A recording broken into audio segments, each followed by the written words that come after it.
As if the feelings of Hawks fans around the nation were not desolate enough because of the Packers win, Seattle actually pulls out a win. Now, I say that this is desolate, not because I am anti-Seahawks, and I wish that we would have lost this game purely just to see us lose. I'm not a 49ers fan. I'm sad we lost this game because I feel that winning this game will give people like Pete Carroll specifically the feeling in their mind as if they completed anything with this team. As if anything has been accomplished. Has or have been accomplished. Now, mind you, last year, we made the playoffs. Lost the game, but we made the playoffs. From what I understand, we also had the same exact record as last year. That means you did not improve as a team. When you do not improve as a team, especially when you absolutely improve your roster, 100% we improved our roster from last year, and our team stayed the same. That is not an indictment on the players that we got. And it may be an indictment on the players, but not because of the players themselves, but because of the coaches and the coaching staff had the audacity to get them in the first place. Act as if they would use them in the proper manner, like JSN with Shane Waldron, or Shane Waldron with JSN, I should say. And we just do nothing. Now, I'm not using JSN specifically because I think he had a poor game. I love JSN. I think he's had a great season, and I think we used him all right. But I remember in the beginning of the year, I was feeling a similar type of way with the utilization of players. And it's only gotten worse. On defense, it's probably the worst fundamentally I've ever seen this team. Now, I think Clint Hurt will be used as a scapegoat. I think that he won't be here any longer next year, which I'm hoping and praying for, because beyond the fact that he's a Pete Carroll disciple, he's also really fucking mid at his job. He's never done anything of significance besides put his name next to defensive coordinator, Seattle Seahawks coach. He has done nothing for this team. He talks good. Now, I listened to Clint Hurt videos, or videos of Clint Hurt, clips of him speaking after games, and he sounds like a cool guy. He seems keen to the problems that are happening on defense, but nothing is changing. And nothing is changing because the coaches that are teaching your team how to play football are not teaching them the right, proper way. You do not drop back every single time into deep cover 2 shells when they're running the ball down your throat. It's the inability to adapt to situations that don't obviously just go for you automatically. Like the Russell Wilson era was just filled of this. I'm pretty pissed off. So I'm just going to get to the game. The run defense. As you can see here, James Conner, 150 yards, 5.6 yards per carry, and a touchdown. Kyler Murray, 33 yards, 6.6 yards per carry. 4 yards for Michael Carter, 4.3 yards per carry. I just want to make this clear. I told everyone in my pregame, or in the preview to this, if we allow this team to run all over us, we're going to get our ass kicked.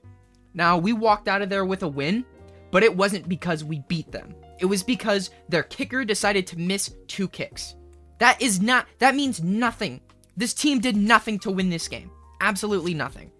Now, I think the offense is a lot less to blame than the defense. I think our running back specifically had a decent game, but there's only so much you can do with the offensive line that we have. Now, I think we need to improve that offensive line significantly, and I think, first and foremost, that starts with replacing Evan Brown. He looked bad out there today. Now, I don't know if it was just like the certain plays that I saw. I saw a few plays where he was just kind of, like, just taking plays off, man. It's tough to watch. Now, I don't know. I may have to go back and watch the film. But Evan Brown looks lost out there, and I don't think we have him on contract for next year. I don't think we have him on contract for next year.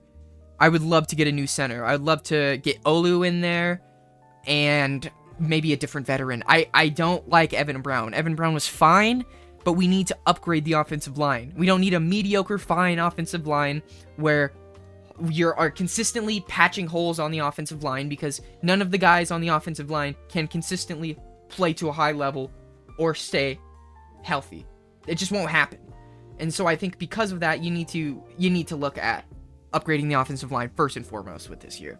I think the big play philosophy of Pete Carroll just got pissed on in this game over and over and over. If I was walking into this game as an Arizona Cardinals fan, the thing I would have wanted most to see my team do is to see them run the ball well. Because if you know the Seahawks are bad at run defense, then it would only make sense to attack the weaknesses of the team. Now, Seattle tried doing that. Kenneth Walker only got 4.6 yards per carry. He couldn't really get a big rhythm going. All of his runs were those bounce-out runs where he might get an extra 2 or 3, and I like Kenneth Walker for doing that. But we kind of get nothing going with him, and I think that has part to do with the offensive line we've built in front of him. I think Reek Woolen got fucking bullied today. I mean, like, obviously we've known all year he's having struggles with tackling, and it's a big indictment on him for this year. It's almost hard for me to imagine that Reek Woolen is contributing more, even with better coverage, even with all of these missed tackles. Like, it almost feels as if running towards the sideline is just what you want to do because you want to get their cornerbacks in space. You just get to bully Reek Woolen. But when Reek Woolen is out there, it looks rough, man. It looks really, really rough. I remember watching in the first quarter, Jordan Brooks had a really nice play where he just matched coverage, single coverage, one-on-one against a tight end on a crossing route. Just broke it up beautifully. I think he also got hurt on that play. I can't understand why we have used him as a Bobby Wagner linebacker when in the last game of the season, it's obvious to me that this guy is significantly better at pass coverage than he is at run stuffing. We keep a guy like Bobby Wagner in the middle for exactly the purpose like he had today. He stuffs runs, and that's about it. He stuffs inside runs. If it's an outside run, I promise you he's not getting his ass out there.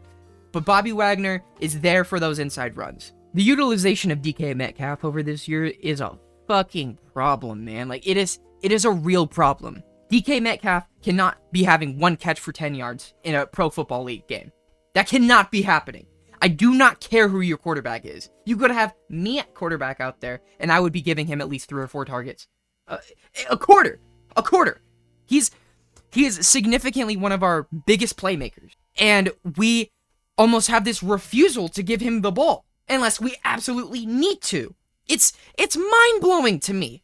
Like, I understand other teams understand his quality as a player. They're not going to leave him open, and I get that. But you gotta create opportunities for him. And this staff has not done that. Shane Waldron has not fucking done that. With a single player that we have, Kenneth Walker, Jackson Smith-Njigba, Tyler Lockett, DK Metcalf. Like, the only innovation that I've ever seen out of this offensive coordinator is with the tight ends, and that was last year. I'm just sick. I'm sick and tired of being sick and tired. And I hate that we consistently, as a team, throw victory parades for 9 and 8 seasons, for 8 and 9 seasons, for 10 win seasons, for winning in the wild card and losing in the divisional, for losing in the wild card. Like, that is not a successful season. I don't care. I don't care what anyone has to say. That is not a successful season. Obviously, expectations mean a lot to, say if a team was expected to win 2 games and they went on to win a playoff game. Sure, that means something. But this team was expected to get better. And as I said earlier, this team has not gotten better. They've gotten worse. It seems like they fall into the same habits that have been corrupting them as a team consistently. And I do not think it's because of the players. It cannot be because of the players. This has been happening since 2015. James Conner. He was basically untouched on his run into the end zone. I mean, he was touched by Reek Woolen, but that's basically untouched into the end zone. And the whole game, the run defense was just collapsing. The first quarter, they were able to get consistent yards. I mean, they didn't score, only 6 points in the first half. But that doesn't matter to me because they were able to consistently move their offense, and that carried over into the second half. And because we just kept getting beat up, which I think is a perfect reflection of this team throughout the year, it's only fitting that was the last game of the Seattle Seahawks season that we're going to have to watch for the next 9 months, because that is exactly what's been happening the last 17 weeks. It is ridiculous. I mean, it's pretty obvious that at the end of the game, the team just kind of quit. The team just kind of quit. They were just giving up lousy yards. It was weak. It was pathetic football. Tackling with our arms just seemed like the only way that we were going to even touch a player. It was necessary for about 3 or 4 guys on every single play to be there to tackle a guy, to bring a guy down. It's getting to a point where I almost don't know what needs to be fixed because so much needs to be fixed. Now, I understand Seahawks fans have been having this conversation for a while of, can this team actually improve, even with improving their players, even if they have the same coaching staff? And I think no. There's no way. You cannot improve if Pete Carroll is your coach. It's going to be the same repetitious bullshit that we've seen. And Jonathan Gannon, that first-year coach, went out there this week and kicked Pete Carroll's ass. He kicked his ass. And he walked out of there with an L, but that's because of Matt Prater. Not because of the other 52 guys that he's coaching. And what is he supposed to do about that? I mean, I've always thought Matt Prater's a bum. I mean, I don't care for him. I'll cut that out. I'm just pissed off. Matt Prater's fine. Look, I'm so over it. I'm so over it. I hope and pray that over the next few weeks, I will be able to come to some sort of resolution with this team. But after this game, I'm so fed up. I'm so fed up. I know people, the optimists on the other side will say, we were one Packers win away from making the playoffs. And I understand that. But we lost to the Rams twice. We lost to the 49ers twice. We lost to the Steelers. We lost the Bengals game, which we should have won. We almost lost to the Titans. Like, this has been a despicable season. And to act as if there's any silver lining? Fuck that. Absolutely not. It's almost naive to believe that this team will get any better when for the past half decade, all we've seen is the same recycled garbage. I don't think Geno's the problem. I know I haven't talked a lot about the offense. I don't think Geno's the problem. Geno's fine. I would like to keep Geno next year. His contract is good, at least for the quality of play we're getting. I mean, he threw 2 touchdowns today. I think it starts with getting rid of the guys at the top and building fundamentally on your team. I think we've invested too much into the secondary and skill position, as well as our safety position, and that has not allowed us to invest in positions like the offensive line, the defensive line, linebacker, off-ball linebacker specifically. And I think that's very much inhibited us from doing anything. I think we need to get the safety room out of here, and we need to flip it over fresh. I'll give myself a few days to think about this. Think about this game. Think about this scenario. Think about the fact that we're not making the playoffs 2 out of the last 3 years. I hope that my words have inspired some of you guys to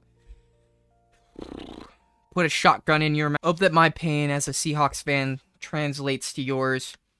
Because I'm genuinely, I'm done. I'm done with this team as it's built right now, and I need to see change. I need to see change, and that obviously won't come until the sell of the Seattle Seahawks or until the self-retire of Pete Carroll, which, I mean, I hope and pray.